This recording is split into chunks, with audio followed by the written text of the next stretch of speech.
ভারতীয় সভ্যতা, ভারতের ঐতিহ্য, সময়ের বিবর্তনে মানব জীবনের গল্প মনে করায় বিভিন্ন ইউটিউব চ্যানেলের মধ্য দিয়ে সভ্যতার বিবর্তন দেয়, সংস্কৃতির ঐক্য দেয়, কখনো গান, কখনো নাচ, কখনো শিক্ষা, কখনো খেলাধুলা। বিভিন্ন সভ্যতার মধ্য দিয়ে এগিয়ে নিয়ে যায় ভারতীয় সভ্যতা।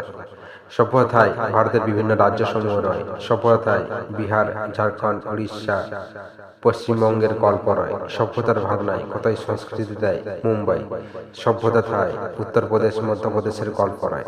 হিন্দি, বাংলা, উড়িয়া ভাষার সংমিশ্রণে গড়ে তোলে নতুন এক ইতিহাস। তাই তো কতই ভাবনাধারা পার হয়। 1950 থেকে 2025 সালের 26শে জানুয়ারির গল্প যেন এক ইতিহাস। সভ্যতায় তাই মনে পড়ে কত সংস্কৃতির গল্প, রবীন্দ্রনাথের গল্প, জাতীয় সঙ্গীতের গল্প, ব্যবহারিক ভাবনার গল্প, জাতীয় পতাকার গল্প, কত মানুষগণের ইতিহাস, কত মানুষগণের গল্প যেন মনে পড়ে প্রত্যেক পৃষ্ঠা।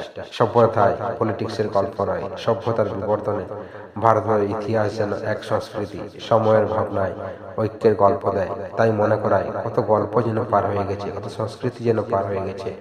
এগিয়ে যায় মানুষ নতুন দিগন্তে, নতুন ভৌগোলিক পরিবর্তনে। সভ্যতার ভাবনায় ভারতীয় গল্প, ভারতের ইতিহাস যেন বিজেপি থায় সভ্যতার দারুণ এক সংকল্পে, ভাবনায় ও পরিবর্তনে।